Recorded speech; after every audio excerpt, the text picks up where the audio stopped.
Hello friends. सो अब हमने last time जो डिस्कस किया था वो इंटेंजिबल एसेट्स के बारे में डिस्कस किया था इंडिया 38 में। ठीक है, तो ये क्वेश्चंस हमने सारे डिस्कस कर लिए थे 10th पॉइंट तक। अब हमारा आ जाता है 11th पॉइंट। ठीक है, तो हमने 11th क्वेश्चन आ जाता है। तो गाइस हम पढ़ते हैं 11th क्वेश्चन को। ठीक है, सबसे पहले रिक्वायरमेंट पढ़ लेंगे कि रिक्वायरमेंट क्या है।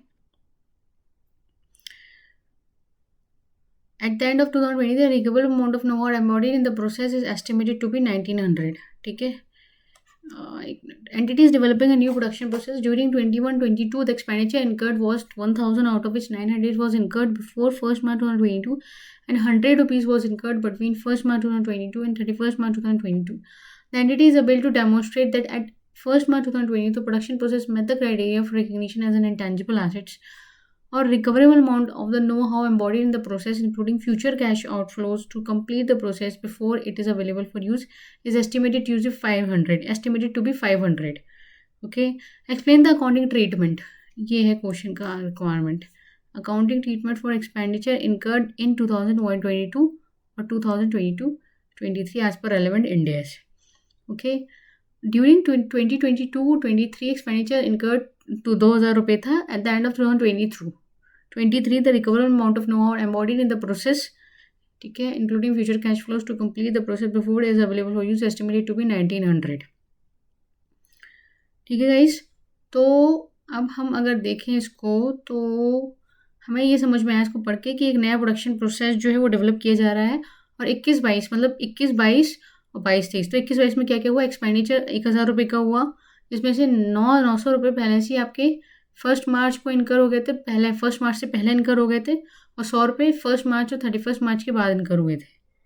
ठीक है, the entity is able to demonstrate that at 31 March the production was met the criteria for recognition as an intangible asset. ठीक है, अच्छी बात है। 1 मार्च को ही डिसाइड हो गया था कि रिप्रोडक्शन प्रोसेस ने क्राइटेरिया मैट कर लिया। तो 1 मार्च के बाद जो भी आपका इनकर होंगे 100 रुपये वो रिकॉग्नाइज हो जाएंगे। उससे पहले के जो इनकर हुए थे वो क्या है, वो आपका रिसर्च वाला काम था। अब 1 मार्च के बाद डिसाइड हो गया, तो 1 मार्च के बाद जो भी खर्चा होगा, ठीक है, तो वो जो होगा वो आपका इंटेंजिबल एसेट्स मान जाएगा। Okay, recoverable amount for know-how and embodied in the process, including future cash flow to complete the process before is available for use, is estimated to be 500. Okay, तो जो भी हमारा प्रोसेस में know how है, अगर market में recovery होगी तो रिकवरेबल अमाउंट कितना बनेगा, 500 रुपये बनेगा। और फिर उसके बाद 2023 में हमारा एक्सपेंडिचर हुआ 2000 रुपये। Eight the end of 23 recoverable amount of know how and embodied in process is estimated to be 1900। ठीक है, तो हम इसके अब आंसर को पढ़ते हैं कि क्या आंसर है इसका।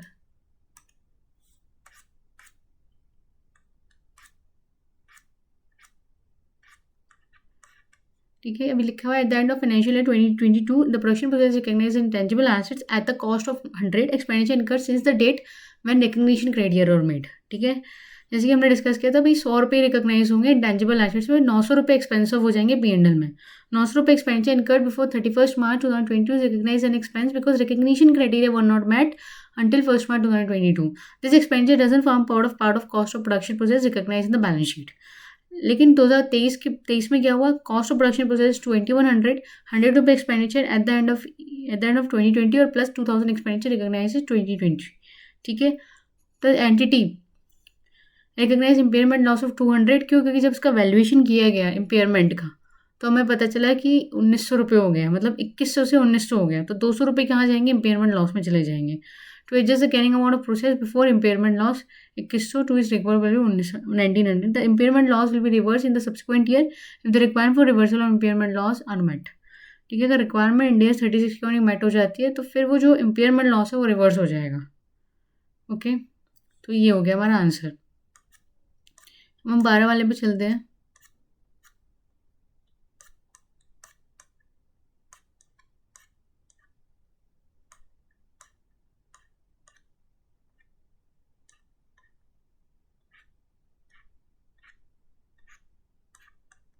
यस, सो हमसे क्या पूछा, how x limited should account for वो मेंशन कॉस्ट। ठीक है,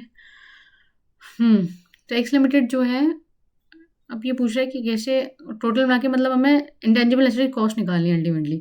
सो X limited engage in developing computer software, the expenditure incurred by Y limited X limited in the pursuance of development software is given below. Paid 2 lakh rupees toward salaries of program designer, ठीक है, ये भी आ जाएगा, include हो जाएगा। हम टिक टिक कर देंगे जो चीज़ इंक्लूड हो जाएगा। ओके, क्योंकि ये प्रोग्राम को सॉफ्टवेयर बनाने में ज़रूरी है। दूसरे incur 5 lakh toward the cost of completion of program design. Okay, ये ऐड हो जाएगा। इनका 2 lakh toward the cost of coding establish technical feasibility.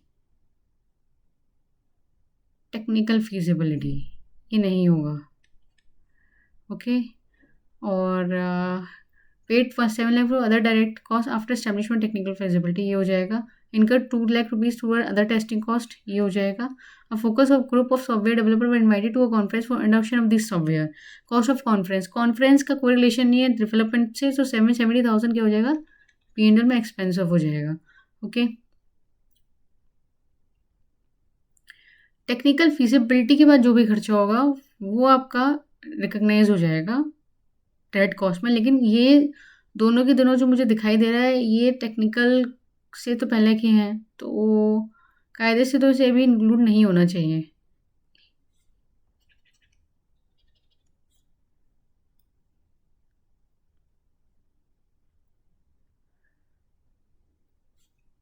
But जो ये समझ में आ रहा है, other cost of completion of program design बोल रहे हैं, toward other cost of completion of program design.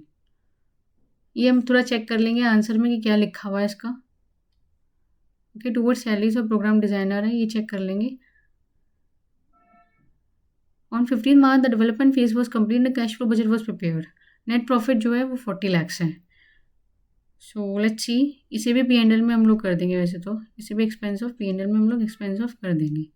Okay, सो देखते हैं क्या आंसर होगा इसका।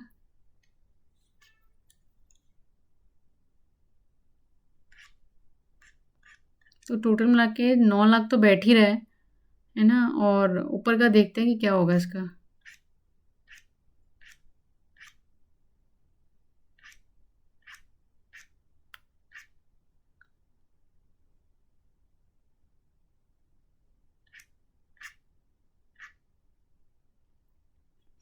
Cost incurred in creating computer software should be charged to research and development expense which incurred until technical feasibility assessment examination criteria have been established for the project।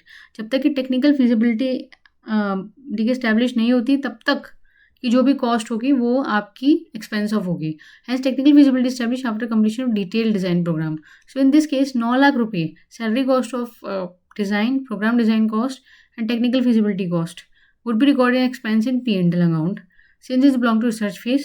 Costs incurred from point of view technical fees are capitalized as software cost, but the conference cost would be expense of। In this situation, direct cost of establishment 7 lakh and testing program 9 lakh will be capitalized। So cost of software जो होगी वो 9 लाख रुपये होगी, और जो भी technical feasibility even salary भी, ठीक है, और प्रोग्राम की डिज़ाइन कॉस्ट भी, वो सब एक्सपेंसिव हो जाएगी P&L में।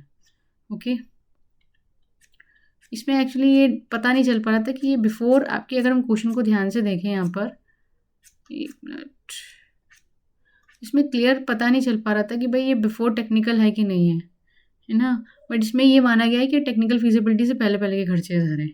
अगर इसमें क्लियरली, क्योंकि साइलेंट है तो हम इसमें मान लेंगे ये टेक्निकल फिजिबिलिटी से पहले पहले के खर्चे हैं 2 लाख और 5 लाख, तो इसलिए एक्सपेंस ऑफ हो जाएंगे। ओके, अब 13 वाला पढ़ते हैं। How x limited should account for the development expenditure. So X Limited has started developing a new production process in financial year. The total expenditure incurred 30th September was 1 crore। The expenditure development is production process में इधर recognition करिए 1 जुलाई। ध्यान से सुनना guys, ये बोल रहे हैं 1 जुलाई को recognition है, मतलब 1 जुलाई के बाद से जितने भी खर्चे होंगे वो आपके 2021 के वो कैपिटलाइज हो जाएंगे। तब records of X Limited shows that out of 1 crore 71 incurred during July to September। Okay, X Limited publishes financial results quarterly। how X Limited should account for development expenditure। जो टेक्निकल फिजिबिलिटी से पहले पहले के जो भी खर्चे होंगे वो आपके क्या हो जाएंगे, एक्सपेंसिव हो जाएंगे, और उसके बाद के जो भी खर्चे हैं वो क्या हो जाएंगे, आपके वो कैपिटलाइज हो जाएंगे। ठीक है, तो हम जहाँ तक ये पढ़ के समझ में आ रहा है गाइस, तो 1 करोड़ रुपीज़ है, 1 करोड़ में से आपके 70 लाख तो जुलाई टू सितंबर होते हैं, ये आपके कैपिटलाइज हो जाएंगे, है ना, ये आपके कैपिटलाइज हो जाएंगे। बाकी जो 30 लाख का खर्चा है आपका वो क्या हो जाएगा, वो इस दोनों के बीच में हुआ होगा। एक मिनट यहाँ पे एक चीज़ है, 30 सितंबर तक एक्सपेंडिचर इनकर इतना हुआ 1 जुलाई को, ओके ओके ओके ओके, ठीक है। तो 70 लाख जो होगा वो ड्यूरिंग जुलाई टू सितंबर हुआ, ड्यूरिंग जुलाई टू सितंबर हुआ, तो वो कैपिटलाइज हो जाएगा। बाकी के जो आपके 30 लाख हैं वो एक्सपेंस हो जाएंगे, ठीक है। तो यही आपका आंसर बनेगा। Let's read the answer. Cost incurred in creating computer software should be charged to research and development expenses when incurred until recognition criteria, मतलब technical feasibility assessed recognition criteria have been established for the project. Hence technical feasibility established after completion of detailed program design. अरे sorry 13th वाला answer था। X Limited should recognize the intangible assets at 70 lakhs and 30 lakh which was already recognized and expensed in the first quarter should not be capitalized. Okay, so ये भी हो गया हमारा 13 का question. अब आता है 14th पे। 14th कह रहा है कि X Limited decide to revalue its intangible asset in first opening of 2021 on the date of revaluation intangible assets stand at a cost of 1 crore and accumulative amortization 40 lakhs. So intangible assets are revalued at 1 crore 50 lakhs. How should X Limited account for revalued tangible asset in books of accounts? So definitely देखिए हम लोग Ind AS 38 की बात मानेंगे और Ind AS 38 revaluation case में किसको refer करते हैं? Ind AS 16 को, ठीक है। तो वो बताता है Ind AS 16 को रेफर करता है। तो इसमें गाइज ये है कि कैसे रिवैल्यूएशन करेगा। सबसे पहले क्या होगा, हम लोग एज्यूम कर रहे हैं कि कंपनी जो फॉलो करती है वो नेट कैरिंग, ठीक पे रिकॉर्ड करती है अपने एसेट्स को, नेट कैरिंग वैल्यू पे अपने एसेट्स को रिकॉर्ड करती है, ठीक है। अब नेट कैरिंग वैल्यू पे अपने एसेट्स को रिकॉर्ड करती है तो हम क्या करेंगे, यहाँ पर एक एंट्री पास करेंगे, एक्यूमुलेटेड डेप्रिसिएशन को डेबिट कर देंगे, अमोर्टाइजेशन को और नेट इंटेंजिबल एसेट्स को क्रेडिट कर देंगे 40 लाख से, तो वो नेट हो जाएगा, 60 लाख वैल्यू बचेगी। अब ये 60 लाख की जो वैल्यू है वो आपकी 1,50,00,000 रुपये हो गई है, ठीक है। 1,50,00,000 रुपये हो गई, तो आप क्या करोगे, बढ़ गई है ना। अगर बढ़ गई है आपकी इंटेंजिबल एसेट्स की वैल्यू तो आप इंटेंजिबल एसेट्स की वैल्यू को बढ़ा दोगे उतने से, ठीक है। 60 लाख से कितनी होगी, तो 90 लाख से आप बढ़ा दोगे, 90 लाख से आप बढ़ा दोगे, तो intangible assets debit to intangible assets debit to क्या हो जाएगा ये, तो रिवैल्यूएशन सरप्लस, ठीक है। और ये रिवैल्यूएशन सरप्लस आपका ओसीआई में चला जाएगा, आपके पीएनएल में, जो कि अदर इक्विटी का पार्ट फॉर्म करेगा, तो ये हो जाएगा, ठीक है। हम पढ़ लेते हैं 14th क्वेश्चन, 14 का answer. The intangible assets revalue is 1 crore 50 lakh on amortized replacement cost basis, which is 150% increase from its original cost. Thereby, applying the existing ratio of accumulated depreciation to cost and valued gross amount would be 2 crore 50 lakhs and 1 crore is amortization. इसने कौन सा माना है, gross वाला, इसने माना है gross वाला मेथड की कंपनी एज्यूम कर रही है कि हम लोग ग्रॉस वाला मेथड अपनाते हैं। तो इस केस में गाइस क्या होगा मैं बताती हूँ। ग्रॉस वाले केस में जो हमारा इंडेज है वो ये कहता है, एक मिनट, ग्रॉस वाले केस में हमारा जो इंडेज है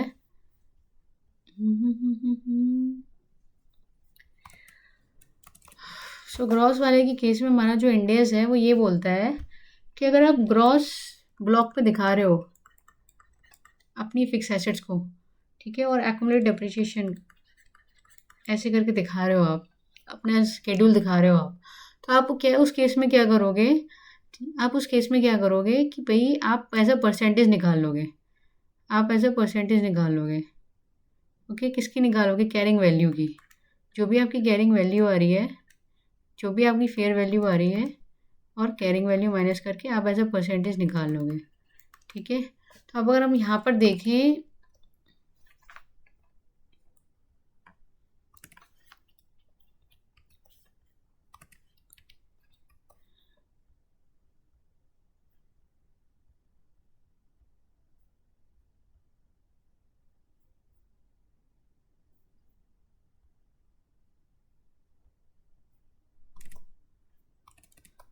अगर हम यहाँ पर देखें तो भाई आपका क्या है, यहाँ पे जो वैल्यू दी हुई है, अगर हम क्वेश्चन पे जाएं डायरेक्टली,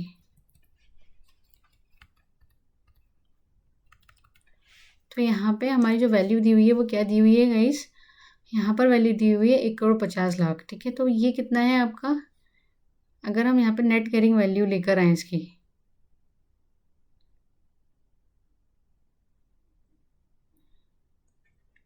₹60,00,000 कितना हो गया,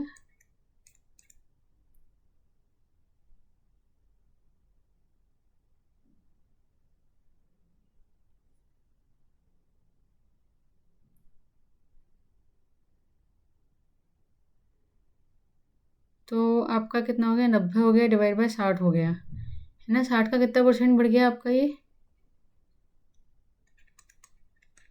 कितना हो गया, 1.5 गुना हो गया, है ना। तो 150% हो गया। तो हम क्या करेंगे, यहाँ पर जो भी आपकी ये ग्रॉस वैल्यू है इसको भी हम 1.5 से बढ़ा देंगे, और आपकी जो भी ये एक्यूमुलेटेड अमोर्टाइजेशन इसको भी 1.5 से बढ़ा देंगे। तो ये 60 हो जाएगा और ये 150 हो जाएगा ग्रॉस ब्लॉक। तो हम एंट्री क्या पास करेंगे, यहाँ पर आपकी एंट्री पास हो जाएगी, इंटेंजिबल एसेट डेबिट हो जाएगा ग्रॉस ब्लॉक से 50 लाख से, और आपका जो एक्यूमुलेटेड डेप्रिसिएशन है वो किससे बढ़ जाएगा, आपका 20 से। तो बाकी का जो भी आपका डिफरेंस रहेगा वो क्या जाएगा, रिवैल्यूएशन सरप्लस आ जाएगा। ओके, तो यही एंट्री बनेगी। तो एक बार आंसर पढ़ लेते हैं। Intangible assets are valued at 1,50 lakhs on amortization replacement cost basis, which is 150% increase from original cost. Thereby applying the existing ratio of accommodation, the cost of the revalued cost amount would be 2,50 lakhs and 1 crore on amortization. Okay. तो 1.5 गुना बढ़ जाएगा, तो definitely वो कहाँ पहले 1 करोड़ था, वो 1.5 गुना हो जाएगा। 1.5 गुना हो जाएगा मतलब 2,50,000 हो जाएगा जी। 40,000 का 1.5 गुना 60 लाख हो गया, तो 60 लाख ऐड कर दो तो 1 करोड़ रुपये हो जाएगा। ठीक है, तो ये है गाइस।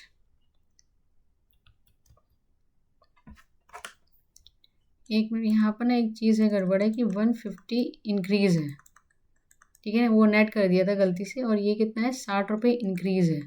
तो ये नेट अमाउंट इतना इंक्रीज़ है। तो यहाँ पर क्या आ जाएगा, आई में 150 आ जाएगा, और उसमें क्या आ जाएगा आपका 60 आ जाएगा। तो बाकी का जो डिफरेंस बनेगा वो इसमें चला जाएगा। ठीक है, अब हम वो पढ़ते हैं आपका क्वेश्चन 6 सॉरी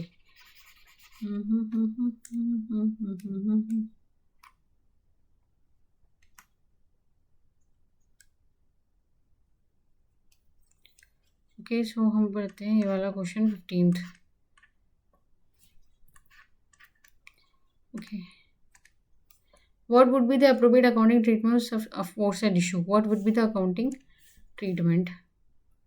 कोई इशू की बात कर रहे हैं, पता चल रहा है पढ़ के। अब पढ़ते हैं इसमें, ठीक है।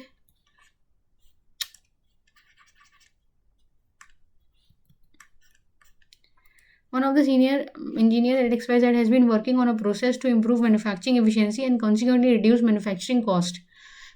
This is a major project. कुछ इंजीनियर्स हैं XYZ में जो कि किसी प्रोसेस पे काम कर रहे हैं ताकि मैन्युफैक्चरिंग एफिशिएंसी बढ़ सके और मैन्युफैक्चरिंग कॉस्ट कम हो सके। This is a major project and has full support of XYZ board of director. पूरा सपोर्ट है XYZ के बोर्ड ऑफ डायरेक्टर का। Senior engineer believe that cost reduction will exceed the project cost. जो project cost आ रही है, cost reduction जो होगी वो एक्सीड कर जाएगी बल्कि प्रोजेक्ट कॉस्ट को with in 24 months of the implementation. मतलब इतना ज़्यादा कॉस्ट रिड्यूस हो जाएगी कि वो प्रोजेक्ट कॉस्ट को एक्सीड कर जाएगी। Regulatory testing health and safety approval और ऑब्टेन 1 जून 2024। ओके, अब ये बहुत इंपॉर्टेंट है guys. Regulatory civil regulatory approval technical feasibility establish होने की बात हो रही है। This remove uncertainty concerning the project which was finally completed on 20 April 2026। Okay, the cost of 80 lakh incurred during the year till 31st March 2026। ठीक है, have been recognized and incidentally as an offer of 7,80,000 for new developed technology helping receive a potential buyer but has been rejected by XYZ. Utkarsh believe the project will be under major success and has potential to save the money 20 lakhs in perpetuity. Director of research at XYZ Neha, who is qualified electronic engineer, seriously concerned about long-term perspective of new process, and she is of opinion that the competitor would have developed a new technology sometime which would require to replace the new process within 4 years. She estimates the present value of future cost saving would be 9,06,000 over this period. After that, she thinks there is no certainty about the future. ठीक है, ऊपर वाले ये जो issue है इसका क्या होगा। सबसे पहली बात तो ये है कि आपका 31 मार्च तक कॉस्ट कितनी इनकर हुई है ना। तो हम ये एज्यूम करेंगे कि 18 लाख जो है वो आपकी वही हुई, इसलिए इसने रिकॉग्नाइज कर दी। ठीक है, तो ये तो हमारा काम हो गया, इसमें तो हमें देखना ही नहीं है। An offer of 7,00,000 new develop has been received potential बात। न्यू डेवलपर टेक्नोलॉजी का potential buy and is been rejected by XYZ। Utkarsh का क्या बिलीव है कि प्रोजेक्ट जो होगा वो मेजर सक्सेस होगा और कंपनी को 12 लाख रुपीज़ परपेचुअली में रिसीव होंगे, मतलब फ्यूचर इकोनॉमिक बेनिफिट मिलेगा, फ्यूचर इकोनॉमिक बेनिफिट मिलेगा। ओके, डायरेक्टर ऑफ रिसर्च जो है वो, लेकिन वो इस ओपिनियन में कि कॉम्पिटिटर ने भी डेवलप कर ली होगी कुछ बार में, तो भी डेवलप कर लेगा और इस नए प्रोसेस को हमें 4 साल के अंदर चेंज करना होगा, मतलब 4 साल का बेनिफिट देगा, 4 साल का बेनिफिट देगा। फ्यूचर इकोनॉमिक बेनिफिट हम मेजरेबल करवा रहे हैं, ठीक है। Cost can be measure reliably का, और ये तो सेपरेटली आइडेंटिफाइबल है और अराइजिंग फ्रॉम कॉन्ट्रैक्ट है, तो इन दोनों में से एक कंडीशन, ओके। और कंट्रोल है, बट ये एस्टिमेट है, पता नहीं होगा या नहीं होगा, क्योंकि वो there is no certainty about the future भी कह रही है, तो इसमें कुछ रिकग्नाइज नहीं होना चाहिए कायदे से। तो बाकी हम आंसर में देखते हैं कि आंसर में क्या है इसके।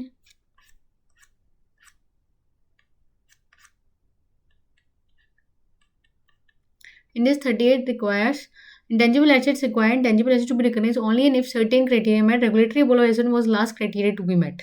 The other criteria have been met as followed. Intention to complete the assets apparent as a major project will support of the board. Finances available resources are focused on project. Cost can be measured reliably. Benefits are expected to exceed into year.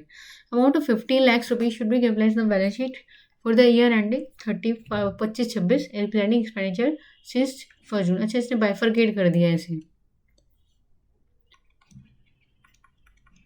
ठीक है guys. ये थोड़ा mark करने की ज़रूरत है कि इसमें इसने माना है कि पूरे साल का खर्चा था, तो इसने बाइफरकेट कर दिया 10 महीने के लिए, मतलब अप्रैल और मई को हटा गया। एक्सपेंशन कर prior to June which is 3 lakh rupees should be recognise an expense, retrospective recognition is not allowed, okay. अरे India 30 impairment assets require the intangible assets not yet available to be used for tested for impairment annually. Definitely impairment तब लगेगा जब आपने use किया हुआ है, लेकिन आपने यूज़ नहीं किया हो तो इम्पेयरमेंट ऐसी जगह पर नहीं लगता। Cash flow of 12 lakhs perpetuity would clearly have a present value in excess of 12 lakhs, hence there would be no impairment. However, the research director is technically qualified, so impairment test should be based on her estimate of a 4-year remaining life. So present value of future cost saving 9,60,000 should be considered in that case. 9,60,000 greater than the offer received, okay, of 7,80,000. So 9,80,000 should be used as a recoverable amount. Okay इसमें कह रहा है कि 9 lakh offer जो भी हमें receive हो रहा है उससे ज़्यादा है, तो वो रिकवर अमाउंट 9,60,000 जाएगा।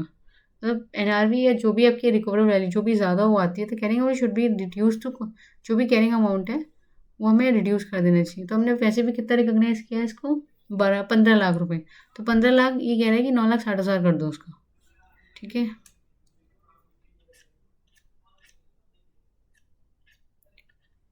तो यहाँ पे ये भी लिखा है इम्पेयरमेंट कैरिंग अमाउंट ये स्टेटेड है 15 lakhs, recovery amount 9,60,000, impairment loss 5,40,000, impairment 5 lakh to be recognise P and L for the year 25-26 naturally adjusting in the correct books of accounts will be operating इसमें डेवलपमेंट एक्सपेंडिचर हो जाएगा, operating इसमें impairment loss of intangible assets हो जाएगा और intangible assets to development expenditure हो जाएगा, तो ये एंट्री हमारी पास हो जाएगी। सो गाइस यहाँ हमारा इंटेंजिबल एसेट्स कंप्लीट होता है। 15 थोड़ा इंपॉर्टेंट है, उसमें ट्विस्ट भी है, तो ये मज़ेदार क्वेश्चन है, इसको आप मार्क कर लेना। 15th वाले ऑसम क्वेश्चन है ये, ओके। इसको मैं भी मार्क कर लेती हूँ 15th क्वेश्चन, ठीक है। ये इम्पॉर्टेंट है आपके लिए, बहुत मस्त क्वेश्चन था ये। So thank you guys, thank you for watching.